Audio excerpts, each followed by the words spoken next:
ጥላ እውነተኛ ታሪክ 15ኛና የመጨረሻ ክፍል። አንቺ እንደ እናቴ ሆኝልኝ፣ እኔም ደግሞ እንደ እናት ታዛኝ፣ እንደ አባት ተንከባካቢ፣ እንደ እህት ምስጢረኛ፣ እንደ ወንድም ተቆርቋሪ ልሁንልሽ አለኝ። እንባዬን ለቀቅኩት። ሉሌም አብሮኝ ማልቀስ ጀመረ። አንገቱን አጎነበሰ። ተንበርክኬ አቀፍኩት እና ማልቀስ ጀመርን። ሉሌ እንባዬን ጠራረገልኝና ቁሚ አለኝ። ምን ነው ሉሌ አልኩት።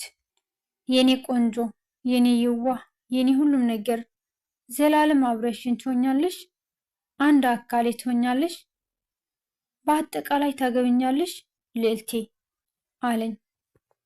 በህይወቴ ከሰማኋቸው ቃላት ሁሉ ልዩ ቃል ነው። እንባዬ እየወረደ ደስታውን ገለጸለት። አዎ ሉሌ ብዬ እጄን ዘረጋሁለት። ሉሌ ግን ፈገግ አለና ከተንበረከከበት ተነስቶ ሶሊያና ወደ ቆመችበት ሄደ። ክው ነው ያልኩት። በአንድ ጊዜ ብዙ ነገር አሰብኩኝ። ያ ልጅ አያምርም? ወይኔ ቆንጆ ነው ያለችውን እያሰብኩ የሆነ ስሜት ተሰማኝ። ሎሌ ከኔ እሷን መርጦ እንደሄደ ተሰማኝ።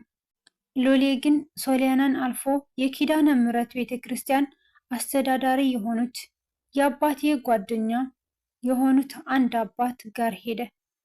እሳቸውም ልክ ሎሌ አጠገባቸው እንደደረሰ መስቀላቸውን አውጥተው አሳለሙት። ከዛም ከአንገቱ ጎንበስ ብሎ ተንበርክኮ ሊያድርግልኝ የነበረው ቀለበት የያዘችውን የምታምር ሳጥን ከፍቶ ያዘላቸው። እሳቸው በመስቀል ባረኩልን። ጉልበታቸውን ስሞ እየሮጠ ወደ እኔ መጣ። ልክ አጠገቤ እንደደረሰ አስደነገጠኝ።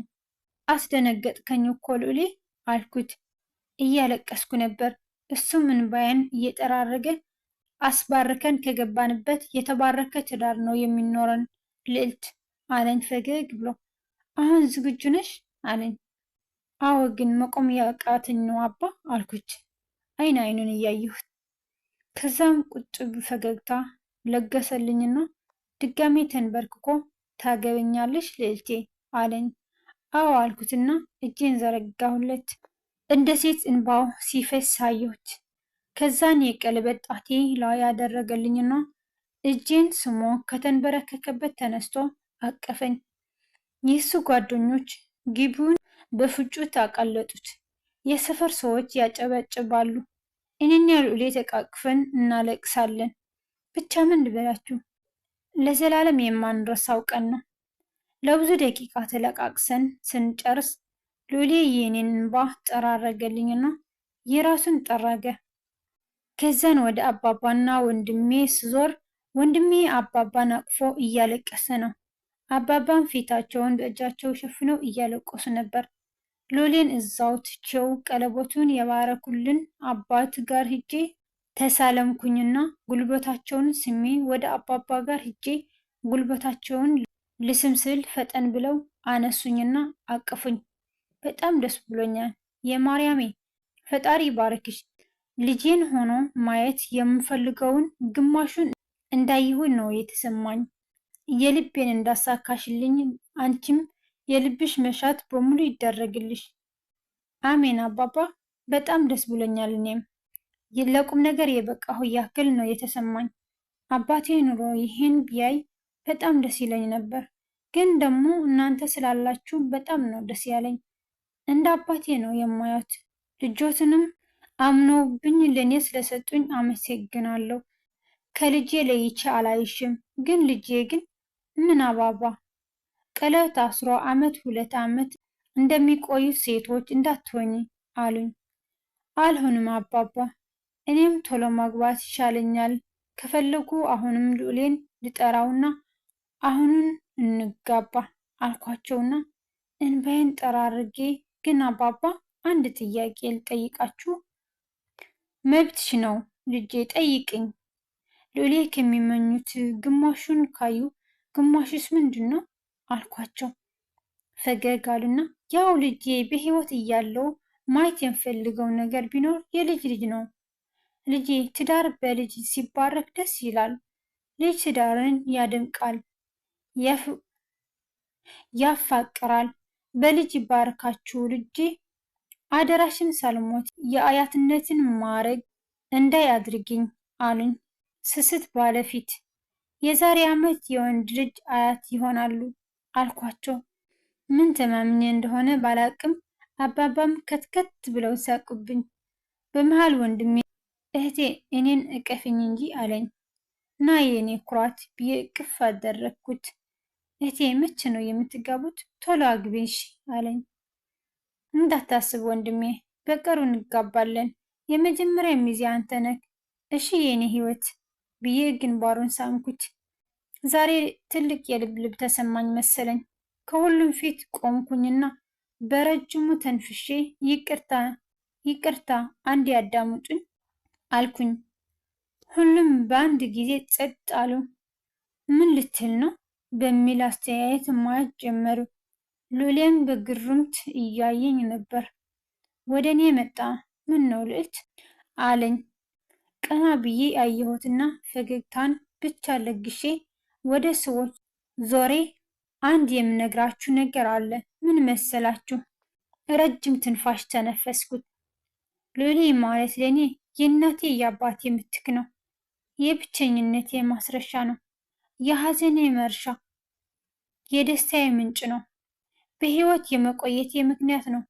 እሱ ማለት ሁሌም እንደምለው በሚያስፈልገኝ ሰዓት የተላከልኝ መልአክ ነው።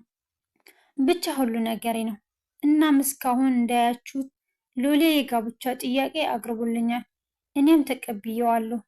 ግን ወደ ሉሌ ስዞር ድንግጥ ብሎ እያየኝ ነው።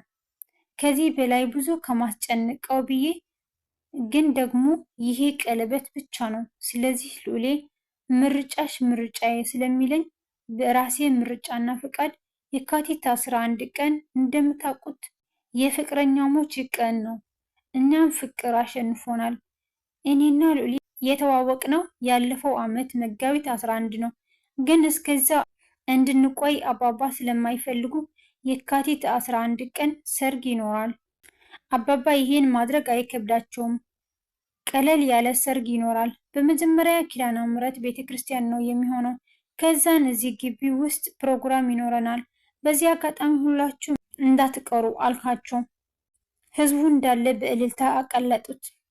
አባባም እልል ብለው ወደ እኔ መጥተው ግንባሬን ሳሙኝና ድል አድርጌ ነው የምድርሽ ልጄ እንዳታስቢ አሉኝና ወደ ሉሌ ስዞር ግራ ተጋብቶ ያየኛል። አባባም አንተ ፈዛዛ ዝም ትላለህ እንዴ ብለው አቅፈው ግንባሩን ሳሙት። ከዛም ሉሌ ከባነነበት ነቃ መሰለኝ። ልዕልት ከልብሽ ነው አለኝ። በጣም አቻኮልኩህ እንዴ? ከደበረህ ይቀራል አልኩት። እንዴ ለምን ይቀራል ብሎ አቅፎ አሽከረከረኝና ጭምቅ አድርጎ ስሙኝ ሳይጨርስ ጓደኞቹ መጥተው ተራ በተራ አቀፉኝ። እስክንጨርስ ጠበቀና ቆይ እኔ የምለው አለኝ። በደንብ እዩን እስኪ። ትበዛብኛለች አይደል? በመጀመሪያ እሷን ስለሰጠኝ አመሰግነዋለሁ። አባቴን ስላቆየልኝ አመሰግነዋለሁ።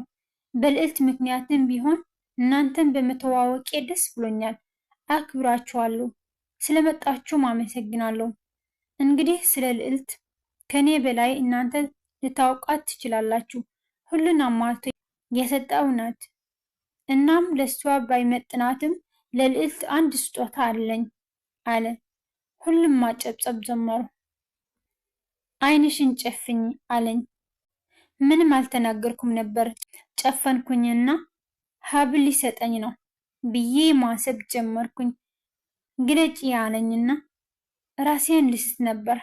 በህይወቴ የምመኘው ነገር እኔ ለነጭ እና ለጥቁር ቀለም ያለኝ ፍቅር ሉሌ ያውቃል። እና ያ የሚያስፈራው ሳጥን የለም። ከሱ ይልቅ በጣም የምታምር ነጭ መኪና በፊኛና በአበባ ተሽቆጥቁጣ ከፊቴ ቆማለች። በጣም ነበር የደነገጥኩት። ሉሌ ምንድን ነው አልኩት እጄን አፌ ላይ ጭኜ። መልስ ሳይሰጠኝ ከኪሱ ቁልፍ አውጥቶ ሰጠኝ እና አቀፈኝ። ጓደኞቹ ፍጭታቸውን ለቀቁት። ብቻ በጣም ደስ በሚል ሁኔታ ልደቴን አከበርን። ሁሉም ወደ ቤታቸው ሄዱ። ከዚህች ዓለም ከተማርኩት ነገር ውስጥ አንዱ የሰው ልጅ በሐዘንም በደስታ ብዛት እንደማይሞት ነው። ምክንያቱም በሐዘን ብዛት ቢሞት ኑሮ እናትና አባቴ በሞት ሳጥን እኔም አብሬያቸው እሆን ነበር። በደስታ ብዛት ቢሞት ዛሬ ላይ እሞት ነበር። ብቻ በጣም ደስ የሚል ቀን ነበር። ሎሌም መኪና እንደሚያለማምደኝ ቃል ገባልኝ። የሰርጉ ቀን ደረሰ። ከልዑሌ ጋር ንስሐ ገብተን ቅጣታችንን ጨረስን። ከዛም የካቲት 11 ቀን በሌሊት ተነስተን አንድ አይነት የሀበሻ ልብስ ለብሰን ቤተ ክርስቲያን ሄድን። ከቅዳሴ በኋላ ስርዓተ ጋብቻ ተደረገ። ቃል ተግባባን። በነገራችን ላይ በቁርባን ነው የተጋባ ነው። ታድለን። ከዛም ቤታችን ሄደን ከሃይማኖት ባልወጣ መልኩ የሰፈራችን ሰዎችና የሉሌ የስራ ጓደኞቹ በሙሉ መጥተው ነበር። እኔም ሀገር ውስጥ ምንም አይነት ዘመድ የምለው ሰው ስለሌለኝ ማንንም አልጠራውም ነበር። ደስ በሚል መልኩ ተጋባን። የሉሌ ጓደኞች ብዙ ስጦታ መጡልኝ። አባባ የደስታ እንባ እያነቡ ሰርጉን ሞቅ አደረጉልን። የአባቴ ጓደኛ ስለ ጋብቻና ስለ ቁርባን በደንብ አስተማሩን። ሎሌ በደስታ ሲያለቅስ ዋለ። ብቻ ምን ልበላችሁ፣ ስሜቱ አግብታችሁ እዩት። በንጋታው የልዑሌ ጓደኞች መጥተው ይዘውን ወደሚያምር ሆቴል ይዘውን ሄዱ። እዛም የልዑሌ ቤተሰብ ማለትም አባባ፣ እኔና ወንድሜ እንዲሁም የልዑሌ ጓደኞች ሆነን በጣም ደስ የሚል ቀን አሳለፍን። የዛን ቀን ለሁላችን ተከፋፍለን መኝታ ቤት ያዝን እና እዛው አደርን። እኔና ልዑሌ ለብቻችን ነው ያደረጉን። የዛን ቀን ነበር ክብሬን ለልዑሌ አሳልፌ የሰጠሁት። ጠዋት ስነሳ ቀድሜ የተነሳሁት እኔ ነበርኩኝ። ቀድሜ ተጣጥቤ ልዑሌ እዛው እንደተኛ ጥየው አባባ ጋር ሄድኩኝ። አባባና ወንድሜ ቁርስ እየበሉ ነበር። ፈጠን ብዬ ወንበሩ ላይ እየተርበተበትኩ ቁጭ ብዬ ሳላስፈቅድ አብሬ መብላት ጀመርኩ። አባባ የተፈጠረውን ያውቁ ይመስለኛል። ምክንያቱም ሁኔታዬን ሲያዩ ፈገግ ብለው ዝም ነው ያሉኝ። ሌላ ቀን ቢሆን ምን ነው የማርያሜ ይሉኝ ነበር። ትንሽ ቆይቶ ልዑሌ መጣ። ሽምቅቅ ነው ያልኩት። አንገቴን ጠረጴዛ ላይ ደፍቼ ቀረሁ። ልዑሌ ግን ገብቶታል። ወደ እኔ መጣ። ግዴታ ነው ባልሽ እኮ ነኝ ብሎ ግንባሬን ስሞኝ ተቀመጠ። ፈገግ አልኩኝ። ከዛም ቁርሳችንን ስንጨርስ ከልዑሌ ጓደኞች ጋር አንድ ላይ ወደ ቤት ሄድን። እስከ 11 ሰዓት ድረስ ቆይተው ወደ ቤት ሄዱ። ቀኑ ሚያዝያ 24 ቀን ነው። የሚያስጠላ ስሜት ተሰማኝ። አቅለሸለሸኝ። የምግብ ሽታ አስጠላኝ። በልቤ አረገዝኩ እንዴ? ምን ነው እውን በሆነ ብዬ ተመኘው። የዛኑ ቀን ሆስፒታል ሄድኩኝ። ተመርምሬ ከ2 ቀን በኋላ እንድመለስ ነገሩን። ለልዑሌ ምንም አልነገርኩትም እንጂ 2 ቀን ሙሉ ምግብ ቀንሼ ነበር። እንቅልፍም አልወስደኝም። የቀጠሮ ቀን ደርሶ ሆስፒታል ሄጄ ውጤቱ ስቀበል የ3 ወር ነፍሰ ጡር መሆኔን ነገሩኝ። በጣም ነው ያለቀስኩት። ደንግጬም ነበር። ቀጥታ ወደ አባባ ጋር ሄጄ ነገርኳቸው። በስነ ስርዓት ቁጭ ብለው ነው ያለቀሱት። ምን ያክል ደስተኛ እንደሆኑ ቃላት የለኝም። አባቴ ቢኖር እንደዚህ ደስ ይለው ነበር። አባባም ደስ ብሏቸዋል። ማታ ላይ ቤቱን ሞቅ ሞቅ አስደርገው ለልዑሌ ነገሩት። ቅውጥ አድርጎ ጮኸ። አባት ልሆን ነው እያለ አለቀሰ። ከዛች ቀን በኋላ አይቼ የማላውቀውን እንክብካቤ አሳየኝ። ልዑሌ ወደ ውጭ ወጥቶ ባዶውን መጥቶ አያውቅም። ከወራት በኋላ የዛን የልደቴ ቀን ለአባባ የዛሬ ዓመት እወልዳለሁ እንዳልኩት ቀኑ 1 ባይሆንም ህዳር 29 ቀን ወንድ ልጅ ወለድኩኝ።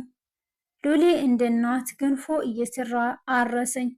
አባባም እኔ ላይ የምርቃትና ናዳ አውርዶብኝ የኔ የእንክብካቤ ጊዜ አብቅቶ የልጅ ልጃቸውን መንከባከብ ጀመሩ። ውድና የተከበራችሁ የጥላ እውነተኛ ታሪክ ያሉ